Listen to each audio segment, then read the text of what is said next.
திருமிகு அகிலா அவர்களின் கட்டுரைகள் மொழிபெயர்ப்பு குறித்து முதலில் தொடங்குகிறது. திரு அபுல் கலாம் ஆசாத் அவர்களை பற்றிய ஒரு சிறிய அறிமுகம். அபுல் கலாம் அவர்களை எனக்கு வளைகுடா நாடுகளில் பேச்சாளராக தான் முதல்ல எனக்கு தெரிய வந்திருந்தது. இப்போ கூட நாங்க அவங்க மனைவி கிட்ட கூட பேசிட்டு இருந்தோம். சொல்வேந்தர் அப்படிங்கிற ஒரு நிகழ்ச்சி தொடர்ந்து வளைகுடா நாடுகள்ல நடத்தப்பட்டுட்டு இருக்கும். டோஸ்ட் மாஸ்டர்ஸ்ன்னு சொல்லுவாங்க. அதோட படிமங்கள் இருக்கும். ஒவ்வொரு இதுக்கு 1 வகுப்பு, 2 வகுப்பு, 3 வகுப்பு. எனக்கு தெரிஞ்சு அவர் 100 இதுக்கு மேல போயிருப்பாங்கன்னு நெனைக்கிறேன். அது அங்க இருக்கிற தமிழ் ஆர்வலர்களுக்கும், ஆங்கில ஆர்வலர்களுக்கும் அது ரொம்ப முக்கியமான ஒரு கிரேட் மாதிரி, ஒரு பெருமிதம் மாதிரி. அதன் மூலமா தான் எனக்கு அபுல் கலாம் அவர்கள தெரியும். அதன் பிறகு அவர் கசலுக்கு எழுதுற நோட்ஸ் எனக்கு ரொம்ப பிடிக்கும். உருது கசல்களுக்கு எழுதுற நோட்ஸ், அத விரிவிக்கிற விதம் மிகவும் பிடிக்கும். வெகு தாமதமா தான் எனக்கு அவர் ஒரு நாவல் ஆசிரியர், சிறுகதை எழுதியிருக்காரு. அதுவும் நாவல்ல தொடர்ந்து போட்டிகள்ல ஈடுபட்டு வெற்றி பெற்றிருக்கிறாரு. அவருடைய இயக்கம் ஒருபோதும் ஓய்ந்ததே இல்லை. அதை தவிர அவர் உடற்பயிற்சி தொடர்பா எழுதின கட்டுரைகள் மிக பிரதானம். வட சென்னையை சேர்ந்தவர், மேலப்பாளையத்தை சேர்ந்தவர். அந்த அவரோட நான் பல பரிமாணங்கள்ல பார்த்துட்டு இருக்கேன். ஒரு வளைகுடா மனிதராவும் பார்த்திருக்கேன், ஊர்க்காரராவும் பார்த்திருக்கேன், வட சென்னைக்காரராவும் பார்த்திருக்கிறேன். அப்புறம் அவர்கிட்ட ஒரு மற்றவர்கள் கற்றுக்கொள்ள வேண்டிய ஒரு அழகான ஒரு டிசிப்ளின் இருக்கும். அப்படி ஒரு பெர்ஃபெக்ஷனா குடுத்த வேலைய குடுத்த நேரத்துல, குடுத்த இதுல செய்றது. இதுதானே நீங்க சொன்னீங்க, இத நான் பண்ணிட்டேன் அப்படிம்பாங்க. அதுலலாம் நான் ஹி அட்மையர்ட் மீ ஆக்சுவலி. அவரை அகிலா அவர்களின் மொழிபெயர்ப்புகள் குறித்து பேசுவதற்காக அன்புடன் அழைக்கிறேன்.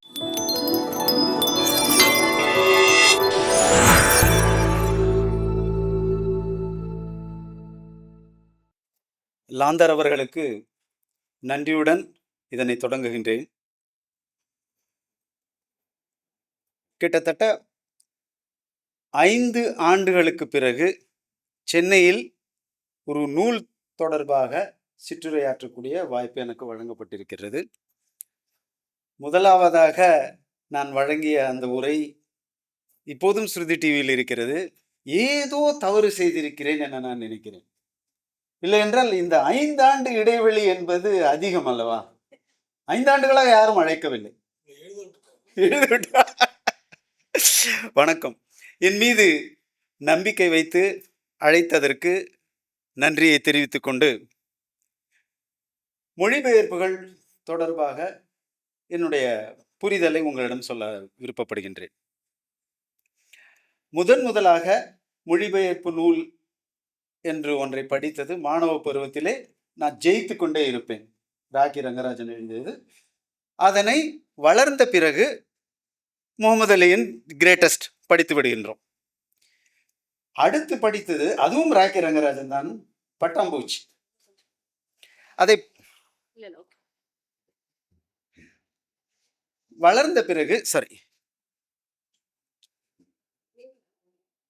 வளர்ந்த பிறகு ஹென்றி ஷாரியர் எழுதிய பாப்பிலானையும் நாம் படித்து விடுகின்றோம். பிறகு கசல்களில் பேசலாமா ஐயா? பிறகு கசல்களில் மொழி மாற்றத்தை செய்து கொண்டிருந்த பொழுது உம்ராவ் ஜான் என்கின்ற கதாபாத்திரம், மிகவும் புகழ்பெற்ற கதாபாத்திரம், திரைப்படமாகவும் நீங்கள் பார்த்திருப்பதற்கு வாய்ப்பு இருக்கின்றது. உம்ராவ் ஜான் முகமது ஹாதி ருஸ்வா எழுதிய, உருதுவில் எழுதிய அந்த நாவலை குஷ்வந்த் சிங் மொழிபெயர்த்திருக்கின்றார். அதிலும் சிலவற்றை படிக்கின்றோம். இப்படியாக நாம் படித்து கொண்டே இருக்கும் பொழுது ஒரு சட்டகம் இருக்கிறது அல்லவா? ஆங்கிலம் படிக்க வேண்டும் என்றால் இதுதான் என்ற ஒரு சட்டகம் இருக்கிறது. அதை போலவே James Hadley Chase, Harold Robbins, Arthur Hailey, Sidney Sheldon, Frederick Forsyth என்று படிப்படியாக நாம் சென்று கொண்டே இருப்போம். அப்பொழுது திடீரென்று ஒரு இடத்தில் முட்டிக்கொண்டு விழிப்பதற்கான நிலை வந்தது. அது என்னவென்றால், அனைவரும் படித்திருப்பீர்கள். நிமிஷா சுஜாதா அவர்களின் நிமிஷா நில்லுங்கள் ராஜாவே. இவற்றினுடைய இதில் வருகின்ற அந்த மைண்ட் கண்ட்ரோல், அதனை மஞ்சூரியன் கேண்டிடேட் கதையிலே அந்த மைண்ட் கண்ட்ரோல் மிகவும் விரிவாக பேசப்பட்டிருக்கும்.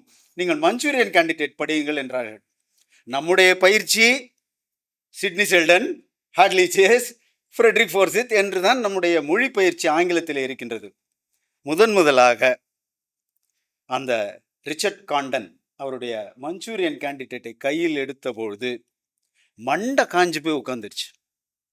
ஏன்னா அதை நாங்கள் மஞ்சூரியன் கேண்டிடேட்டை நாங்கள் படிக்கும்போது ஆன்லைன் டிக்ஷனரிலாம் கிடையாது.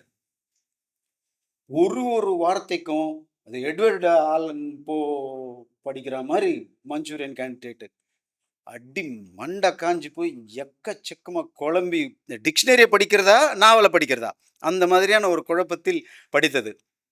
அதே போன்ற ஒரு நிலையை 2-3 வாரங்களுக்கு முன்னால் எனக்கு தந்தவர் எழுத்தாளர் திருமிகு அகிலா அவர்கள். காரணம் நான் சொல்கின்றேன். It is not possible for those who have never lived in the upper reaches of the Himalayas to have any conception of the stranglehold that superstition has on the people who inhabit that sparsely populated region. 36 சொற்கள் கொண்ட முதல் வாக்கியம் அந்த ஆங்கில நாவலின் முதல் வாக்கியமே இதுதான். அந்த ஆங்கில நாவல் tiger, temple tiger and the man eaters of Kumaon. 36 சொற்கள் கொண்ட இந்த கடினமான சிரமமான ஆங்கில சொற்றொடரை 25 எளிமையான தமிழ் சொற்களிலே கடந்தவர். இதை படித்தவுடன் இந்த நாவலை, அந்த மொழியாக்கத்தை நான் எப்படி படித்திருப்பேன் என்பதை விளக்க தேவையில்லை. இமயமலையின் உயர்வான பகுதிகளில் ஒருபோதும் வசித்திராதவர்கள், எளிமை, கமா, குறைந்த அளவில் மக்கள் வாழும் அந்த நிலப்பரப்பை எதில் ஜிம் கார்பெட் முடிச்சிருக்காரோ அது 2வது வரிக்கு கொண்டு வந்துடுறாங்க. அந்த அந்த டெக்னிக் சொல்கிறேன், அது 2வது வரி கொண்டு வந்துடுறாங்க. காரியங்களால் விளக்கி சொல்ல முடியாத மூட நம்பிக்கையானது எந்த அளவிற்கு ஆட்கொண்டிருக்கிறது என்பதை அறிந்திருக்க நியாயமில்லை. முடிஞ்சு 25 சொற்கள், 36 சொற்களில் உங்களுடைய அட்ஜெக்டிவை முன்னாடி போட்டு பேசிவ் வாய்ஸில் எழுதி நான் சொல்லவில்லை. ஏனென்றால் அந்த நாவல் எழுதப்பட்ட காலகட்டம் 1944 நாவல் அல்ல. அந்த அனுபவங்கள் எழுதப்பட்ட காலகட்டம் 1940களில். அந்த நேரத்திலே இருந்த மொழியின் தன்மை அப்படித்தான் இருந்திருக்கும். அந்த மொழியின் தன்மையை தமிழுக்கு கொண்டு வரும்போது மிகவும் எளிமையாக 25 சொற்களில் சுருக்கி அழகாக சொல்லப்பட்ட அந்த விதம் என்னை உடனடியாக அந்த நாவலுக்குள் இழுத்துச் சென்றது. அடுத்து இந்த நாவலை எப்படி இந்த நாவலை என்று சொல்லிக் கொண்டிருக்கிறேன், அது தவறு. இந்த கட்டுரையை, இந்த நீண்ட கட்டுரையை, இந்த அனுபவங்களை எப்படி உள்வாங்கிக் கொள்வது என்னும் குழப்பம் எனக்கு புத்தகத்தை முடிக்கும் வரையில் இருந்தது. முதலாவது குழப்பம், இந்த புத்தகத்தை எப்படி அணுக வேண்டும்? நேஷனல் ஜியோகிராஃபி மாதிரி அணுகணுமா? அது முதல் கேள்வி இல்லையா? ஏனென்றால் இது பேசக்கூடிய நிலப்பரப்பு அனைத்தும் மலையும் வனமும் சார்ந்த நிலப்பரப்பு. அதில் அவர் கையாண்டு இருக்கக்கூடிய மொழி மிகவும் அற்புதமான மொழி. அதற்கான காரணத்தை நான் விளக்கி விடுகின்றேன். எனக்கு ஒரு நாவல் எழுத வேண்டியிருந்தது, உடல் வெடித்தான் என்று சொல்லக்கூடிய ஒரு நாவல். அதில் முழுக்க உடற்பயிற்சிகளை பற்றி நான் குறிப்பிட வேண்டும். உடற்பயிற்சிகள், நிற்றல் நிலைகள், அவர்கள் கையை முறுக்குவது, முதுகை முறுக்குவது, பயிற்சியின் அமைப்புகள், இயந்திரங்கள், அவர்கள் பயிற்சி பெறுகின்ற இயந்திரங்கள். எழுதும்போதே முடிவு செய்தேன் இவை அனைத்தையும் தமிழில் தான் சொல்ல வேண்டும் என்று. அதற்கான அகராதி நம்மிடம் கிடையாது. ஆணழக நிற்றல் நிலைகளுக்கான அகராதி எதுவுமே நம்மிடம் கிடையாது. அவற்றை எழுதி தமிழ்நாட்டிலிருந்து மிஸ்டர் யூனிவர்ஸ் வரை சென்ற ஆணழகர்களுக்கு அனுப்பி வைத்து நான் எழுதியது சரிதானா, அவர்கள் கருத்து சொல்ல. பிறகு சென்பாலன் என்ற இணையத்திலே ஒருவர் இருப்பார், நீங்கள் அனைவரும் அறிந்திருப்பீர்கள். அவர்கள் எலும்பியல் மருத்துவர்.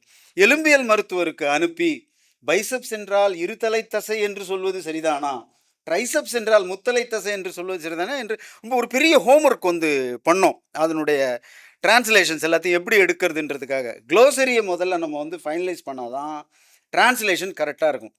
க்ளோசரியை ஃபைனலைஸ் பண்ணாமலே டிரான்ஸ்லேஷனுக்கு போயிட்டோம்னா டிரான்ஸ்லேஷன் முன்னும் பின்னும் ஒரு இடத்துல ஒரு மொழி உபயோகிப்போம், இன்னொரு இடத்துல ஒரு வார்த்தை உபயோகிப்போம், கன்ஃபியூஸ் ஆகிடும்.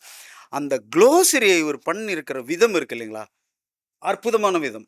அது ஏன் என்னை தனிப்பட்ட முறையில் ஈர்த்தது. இது முழுக்க முழுக்க வேட்டையை பற்றி சொல்லக்கூடிய கதை. வேட்டையில் முக்கியமானது என்னது? துப்பாக்கி. துப்பாக்கி. துப்பாக்கின்றது தமிழில்ன்றது வேற. அதுக்கு நம்ம வர வேண்டாம். ஆனால் அந்த துப்பாக்கியின் பாகங்கள் ஒவ்வொன்றையும் அவர் மிகவும் சிரமப்பட்டு தமிழில் இந்த நீண்ட அனுபவத் தொடரிலே ஒரு இடத்தில் கூட துப்பாக்கி தொடர்பான பாகங்கள் ஆங்கிலத்தில் இல்லை. அதுதான் எனக்கு வியப்பை அளித்தது. ஏன் துப்பாக்கியோட நமக்கு இவ்வளவு தொடர்பு? கொஞ்சம் சொந்த கதை சொல்ல வேண்டுமென்றால், பள்ளியில் படிக்கும்பொழுது என்சிசி நீங்க வந்து பெரியவங்களுக்கெல்லாம் தெரிஞ்சிருக்கும். இந்த 71 வார்க்கு பிறகு என்சிசி வந்து நமக்கு வந்து எக்கச்சக்கமா எல்லாருமே என்சிசிக்கு போவோம் அப்போ. ஏன்னா, அப்போ வந்து ஒரு 71 பங்களாதேஷ் பிரிவினை அதெல்லாம். இப்போ இந்த 75ல வந்து என்சிசில இருக்கும்போது ரேஞ்சு. நம்மளுக்கு வந்து இங்க விவேகானந்தா காலேஜ்ல ஒரு ஃபயரிங் ரேஞ்ச் இருந்தது. அது விட்டோம் நாங்க வந்து பல்லாவரம் ஆர்மி விங்ல வந்து ஒரு ஃபயரிங் ரேஞ்ச். அப்போ எங்களுக்கு குடுத்த அந்த ரைஃபிள் பேர கூட என்னால மறக்க முடியாது. Number 1 mark 3. அத எல்லாருமே கிண்டல் பண்ணுவாங்க. அது ஆங்கிலேயர் விட்டு போன ரைஃபிள் இன்னும் யூஸ் பண்ணிட்டு இருக்கீங்கன்னுவாங்க. அதில தான் நாங்கலாம் பயிற்சி பெற்றோம். மாணவர்களாக இருக்கும்போது 50 ஆண்டுகள் ஆகிவிட்டன. இத படிக்கும்போது அது வந்து எனக்கு வந்து பார்ட்ஸ் எல்லாம் தெரியும். எல்லாமே தெரியும். Back sight U, fore sight U, back sight fore sight protection, back sight U, fore sight blade, trigger guard, butt, barrel எல்லாமே வந்து அதெல்லாம் வந்து ஆங்கிலத்தில் வந்து எனக்கு வந்து மனப்பாடம். ஏன்னா படிக்கும்போது கல்வி திட்டத்திலே அதெல்லாம் இருந்தது இல்லையா என்சிசில.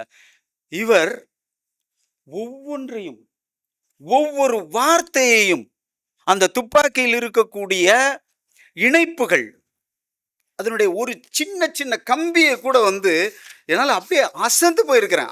அந்த ஜிம் கார்பெட் நின்றுட்டு அந்த புலியை பார்த்து சுடும்போது அந்த துப்பாக்கியின் குழல் முன்பக்கத்துக்கு வேற பேரு, பின்பக்கத்துக்கு வேற பேரு.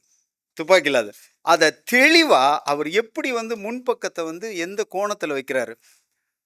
இந்த மாதிரி தனிப்பட்ட முறையிலும் இந்த புத்தகத்துடன் என்னை ஆழ வைத்தார். இப்பொழுது இதை எப்படி அணுக வேண்டும்னு சொல்லிட்டு இருந்தேன் இல்லைங்களா? எப்படி அணுகிறது? நேஷனல் ஜியோகிராஃபி அதை விட்டுருவோம். இப்போ வந்து துப்பாக்கி அது தனிப்பட்ட முறையில் அந்த புத்தகத்தோட ஒரு தொடர்பை வந்து எனக்கு உண்டாக்கிச்சு. அதை வந்து விட்டுருவோம். இந்த புத்தகம் முழுக்க ஒரு வாழ்க்கை முறை நமக்கு வந்து தெரிஞ்சிட்டே இருக்குது. வாழ்க்கை முறை என்னன்னா, ஒரு வேட்டைக்காரருடைய வாழ்க்கை வந்து ரொம்ப சாதாரணமாக இருக்கும். அது வந்து நாம் சினிமாவில் பார்க்குற மாதிரி ஒரு வேட்டைக்காரருடைய வாழ்க்கை கிடையாது. ஒரு கூட்டமாக வர்றது, டக்கு டக்கு டக்கு டக்குன்னு ஒரு ட்ரம் தட்டிட்டு ஒரு குரூப் போகிறது, நடுவில் நிற்கிறது, அவர் நடுவில் நின்று வேட்டை, அது அல்ல.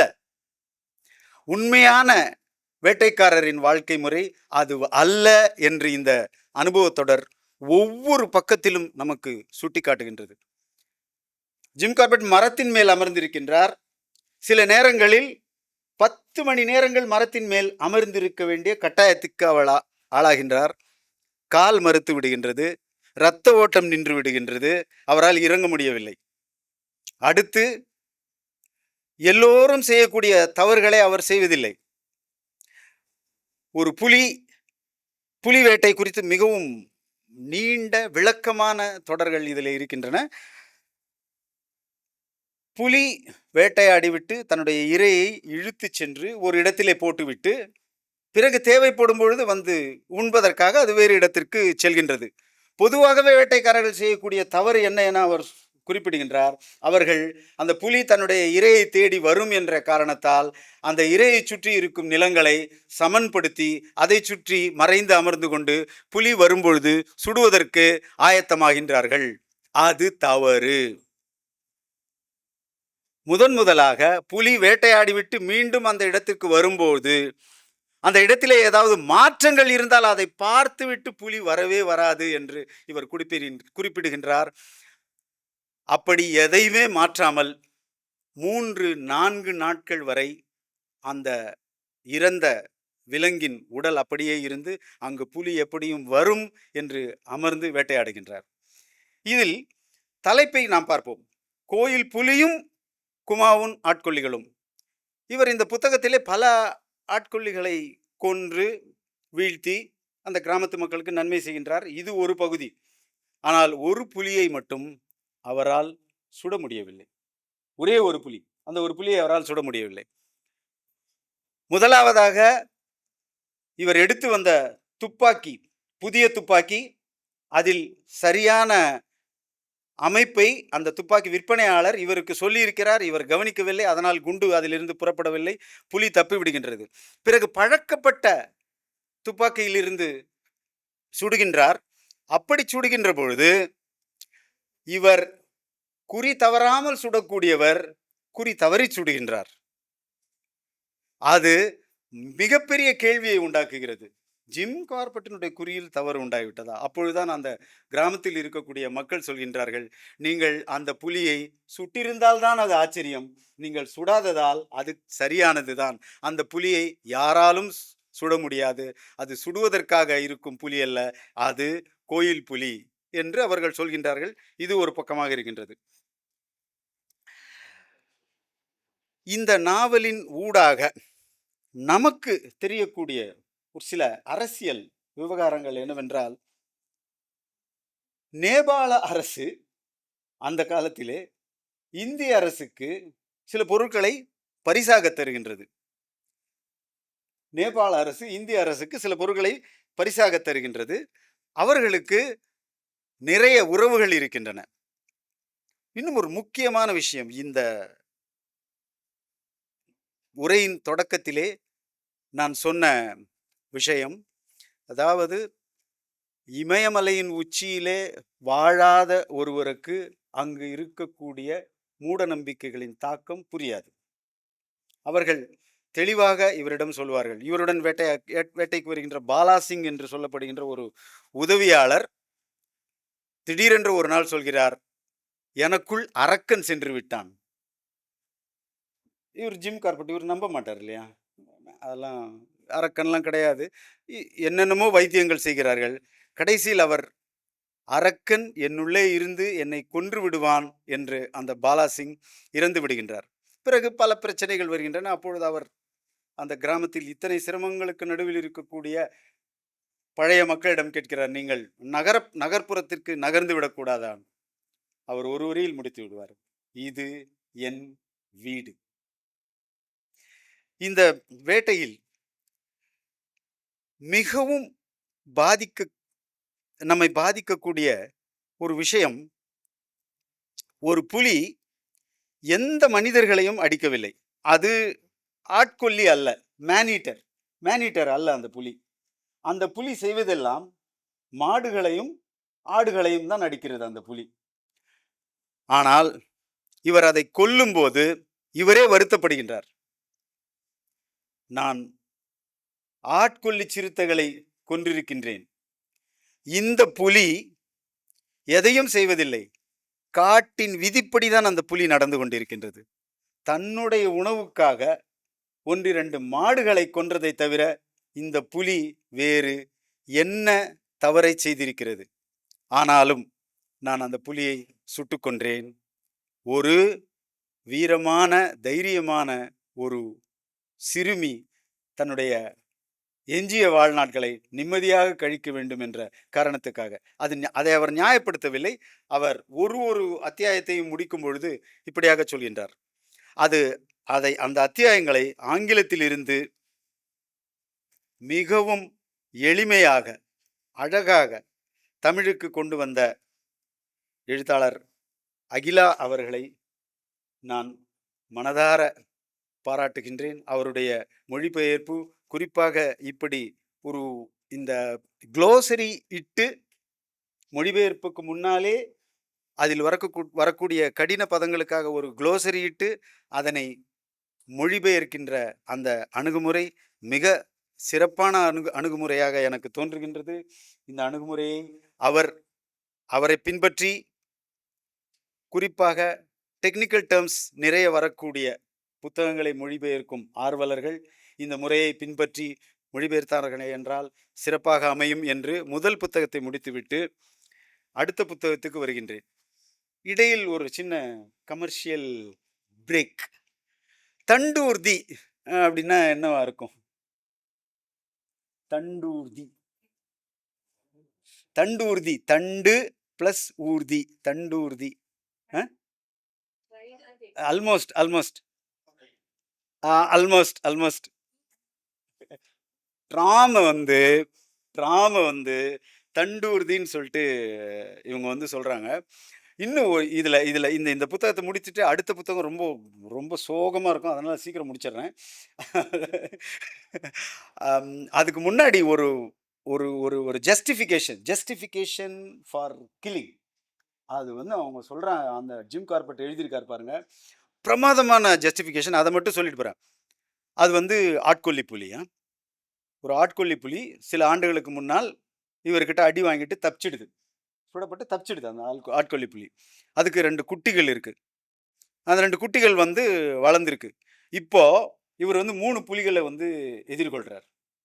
3 புலிகளை எதிர்கொண்டு வேட்டையாடுறார். வேட்டையாடிட்ட பிறகு குட்டிகளை ஏன் கொன்றேன்? அதாவது நம்ம வந்து வேட்டைன்னா வந்து சும்மா இல்லை, வந்து அடிச்சுட்டு போகிறது அதெல்லாம் இல்லை. அந்த குட்டிகளை ஏன் கொண்டேன், அந்த ஜஸ்டிஃபிகேஷன் எழுதுறாரு பாருங்க, படிச்சுட்டு அசந்துட்டு நின்னேன். இது இந்த குட்டிகள் தன்னுடைய அதனுடைய தாய் ஒரு ஆட்கொல்லி புலியாக இருந்ததால், maneater, because she was a maneater, it was a maneater, okay, ஆட்கொல்லி புலியாக இருந்ததால் தாய்ப்பால் நிறுத்தம் குட்டிகளுக்கு ஆன பிறகு அவற்றினுடைய உணவுக்காக தாய் தன் குட்டிகளுக்கு உண்ண கொடுத்தது மனித இறைச்சியாகத்தான் இருக்கும். ஏன்னா அது மேனீட்டர். படிச்சுட்டு கொஞ்ச நேரத்துக்கு வந்து புல் அரிச்சுட்டு, அதாவது ஒரு ஒரு ஒரு வேட்டைக்காரனுக்கு இருக்கக்கூடிய அணுகுமுறை, பார்வை எல்லாம் அப்படியே ரொம்ப ரசித்து படித்தது. அது ஒரு பக்கம். இப்போ நம்ம பார்த்தது வந்து ஒரே வாக்கியத்தில் 36 சொற்கள் கொண்ட கடினமான ஆக்டிவ் வாய்ஸ், பேசிவ் வாய்ஸ்லாம் போட்டு மனுஷனை சுற்றி அடிக்கிற 1944 இங்கிலீஷ் நம்ம வந்து பார்த்துட்டோம். அடுத்து ஒரு புத்தகம் எடுத்தேன், நீண்ட பயணத்தின் சிறிய தொடக்கம். அது அப்படியே 2020 இங்கிலீஷ். அதில் 20 சொற்களுக்கு குறைஞ்சு வாக்கியமே இல்லை. இதில் 10 சொற்களுக்கு மேலே வாக்கியமே இல்லை. எல்லாமே எளிமையான வாக்கியங்களும் மொழிபெயர்ப்பும் மட்டும்தான் எளிமையே தவிர உள்ளே இருக்கக்கூடிய விஷயம் நம்மை துக்கம் தொண்டையை அடக்க வைக்கக்கூடிய ஒரு விஷயம். ஒரு திருநரின் கதை, அக்கை பத்மசாலி, நீங்கள் படித்திருக்கலாம், செய்திகளில் பார்த்திருக்கலாம். ஆணாக பிறந்து பெண்ணாக மாறி இந்தியாவிலும் அயல் நாடுகளிலும் ஒரு செயல்பாட்டாளராக உருப்பெற்று தன்னை மாற்றிக்கொண்டு மிகுந்த உயரங்களை அடைந்திருக்கக்கூடிய ஒரு திருநர், அவருடைய வாழ்க்கை வரலாறு என்று சொல்லலாம். இவருடைய வாழ்க்கை வரலாறிலே எதிலிருந்து தொடங்குவது என்ற குழப்பம் எனக்கு இருந்தது இந்த புத்தகத்தை சொல்வது. அவருடைய வலியை மட்டும் சொல்லிவிடுகின்றேன். அவர் தன்னுடைய பாலின மாற்று அறுவை சிகிச்சை முடித்த பிறகு அவர் சொல்லக்கூடிய வார்த்தை, அவர் என்று சொல்வதா, அவள் என்பதை அவர் என்றும் சொல்லலாம், தவறில்லை. அவர் சொல்லக்கூடிய வார்த்தை அவர் நினைவுக்கு வந்து விடுகிறது. ஆணாக இருந்து பெண்ணாக மாறிய பிறகு அவருக்கு நினைவுக்கு வந்து விடுகிறது, என் தலையில் இருந்த மலை ஒன்று மறைந்தது போல் உணர்ந்தேன், நான் ஒரு பெண் மகிழ்ச்சியாக இருந்தது.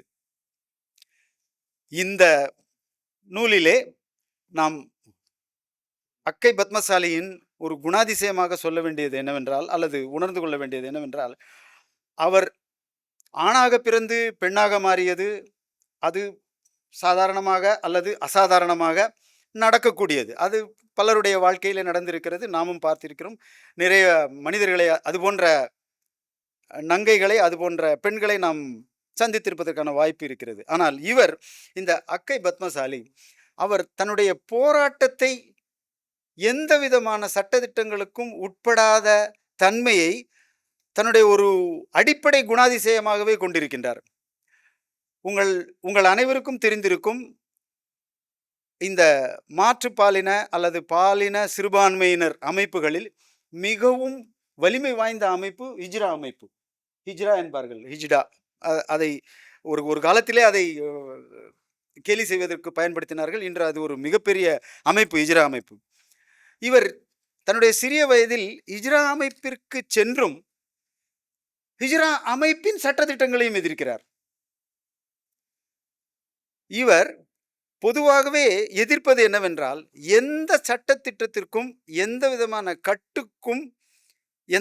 கட்டுக்குள்ளும் ஏன் மனிதன் இருக்க வேண்டும், மனித இனம் ஏன் அப்படியான கட்டுக்குள் இருக்க வேண்டும் என்ற குரலை தொடர்ந்து தன் வாழ்நாள் முழுவதுமே அவர் எழுப்பிக் கொண்டிருக்கின்றார். அவருடைய இளம் வயது மாணவ பருவ போராட்டங்கள், பல போராட்டங்களை நாம் படித்திருக்கிறோம், கேள்விப்பட்டிருக்கிறோம். அவை அனைத்துமே இவருக்கும் நடந்திருக்கின்றன. ஆனால் மற்றவர்களை அது புடம் போட்டதா, இவரை புடம் போட்டதா என்னும் ஒப்பீட்டளவிலே இவரை அது அதிகமாக புடம் போட்டு ஒரு செயல்பாட்டாளராக மாற்றிவிடுகின்றது. இவர் நம்முடைய இந்திய சட்டப்பிரிவு 377 அதை 2008 அதை நீக்கம் செய்தது அனைவருக்கும் தெரியும். 2018 மன்னிக்க வேண்டும். 2018 அதை நீக்கம் செய்தது அனைவருக்கும் தெரியும். 2018 எந்த மாதிரியான உறவுகளுக்கு முன்னுரிமை கொடுக்கப்படுகின்றது, உறவுகள் எப்படி வேண்டுமானாலும் இருக்கலாம் என்ற ஒரு சுதந்திரமான அணுகுமுறையை தருகிறது. அதை பாரம்பரிய சிந்தனை கொண்ட சிலர் எதிர்க்கிறார்கள், சுதந்திரமான சிந்தனையை கொண்ட சிலர் அதை ஆதரிக்கின்றார்கள். அந்த விவாதங்களுக்குள் நாம் செல்லவில்லை. ஆனால் இவர் என்ன சொல்கின்றார் என்றால், எப்படி உறவில் ஈடுபட வேண்டும் என்ற உரிமையை எனக்கு கொடுப்பதற்கு நீங்கள் யார்? நான் எப்படி உறவில் ஈடுபட வேண்டும் என்ற உரிமையை எனக்கு கொடுப்பதற்கு, சட்டத்தின் மூலமாக கொடுப்பதற்கு நீங்கள் யார்? அது எனக்கு உள்ளது. எப்படி உடை அணிய வேண்டும், அது என்னுடைய உரிமை. எப்படி உணவருந்த வேண்டும், அது என்னுடைய உரிமை. அதே போல் எப்படி உறவில் இருக்க வேண்டும், அது என்னுடைய உரிமை. நீங்கள் அதற்கு ஆள் அல்ல என்று அதையும் எதிர்த்து இவர் குரல் கொடுத்திருக்கின்றார். இவருடைய வாழ்க்கையில் அவருடைய மொழிபெயர்ப்பு மிகவும் அற்புதமாக வந்திருக்கிறது. மூல கதையில் இருப்பது போலவே, மூல கட்டுரையில், மூல அனுபவத்தில் இருப்பது போலவே அந்த எளிமையான வார்த்தைகளை, அதாவது தன்னுடைய முந்தைய நூலில் ஒரு குளோசரி இட்டு அதிலிருந்து மொழிபெயர்க்கக்கூடிய அளவுக்கு சிரத்தை எடுத்துக்கொண்ட திருமதி அகிலா அவர்கள் இந்த நூலிலே அந்த நூல் யாரை போய் சேர வேண்டும், எப்படி சேர வேண்டும், எவ்வளவு எளிமையாக இருக்க வேண்டும் என்பதிலும் மிகவும் சிரத்தை எடுத்துக்கொள்கின்றார். அற்புதமாக அமைந்திருக்கும் இந்த மொழி மாற்றம் வியப்பட வைக்கிறது. ஒரே ஒரு வருத்தம் என்னவென்றால், இந்த அக்கை பத்மசாலி அவர்கள் தன்னுடைய வாழ்க்கையில் நிம்மதியற்றவராகவே இருக்கின்றார். அவர் சேர்ந்த இடம், அவருக்கு நேர்ந்தவை, அவராக எடுத்துக்கொண்டவை, அவர் மேல் திணிக்கப்பட்டவை, இவை அனைத்தும் அவருடைய துயரங்களாக இருப்பது ஒரு புறம். இவருக்கு பாதுகாவலர்களாக சிலர் வருவார் அல்லவா? நான் உன்னை காப்பாற்றுகின்றேன், நான் உன் கணவனாக இருக்கின்றேன், நான் உன் மனைவியாக இருக்கின்றேன், நான் உன் நண்பனாக இருக்கின்றேன். இப்படி வந்தவர்கள் அனைவருமே ஏமாற்றுக்காரர்களாகவும், அவர்கள் அனைவருமே ஏதாவது ஒரு காலகட்டத்தில் ஆணாதிக்க சிந்தனை உள்ளவர்களாகவும் அமைந்து விட்டது அக்கை பத்மசாலியின் விதி என்று சொல்வதை தவிர வேறு எதுவும் இல்லை. இறைவன் அவருடைய முன்னெடுப்புகளுக்கும் அவருடைய உழைப்புகளுக்கும் மிகப்பெரிய வெற்றியை கொடுத்து அவருக்கு நிம்மதியான ஒரு வாழ்க்கையும், போராட்டம் வாழ்க்கையாக இருக்கலாம், ஆனால் அந்த போராட்டம் தினமும் ஒரு கொடுமையாக மாறுவதைத்தான் என்னை போன்ற ஒரு சராசரி மனநிலை உள்ள மனிதர்களால் ஏற்க முடியவில்லை. இறைவன் அவருக்கு மிகப்பெரிய ஆசியை தந்து அவருடைய வாழ்க்கை நிம்மதியாக இருக்க வேண்டும் என்று நான் வேண்டிக் கொள்கிறேன். மிகவும் சிறப்பான 2 நூல்களை மொழிபெயர்த்து தந்த எழுத்தாளர் அகிலா அவர்களுக்கு மீண்டும் ஒரு முறை என்னுடைய பாராட்டுகளையும், 5 ஆண்டுகளுக்கு பிறகு வாய்ப்பு கொடுத்த லாந்தர் மேடம் அவர்களுக்கு என்னுடைய நன்றியையும் தெரிவித்துக் கொண்டு குறித்த நேரத்தில் முடித்த திருப்தியுடன் விடைபெறுகின்றேன். நன்றி, வணக்கம்.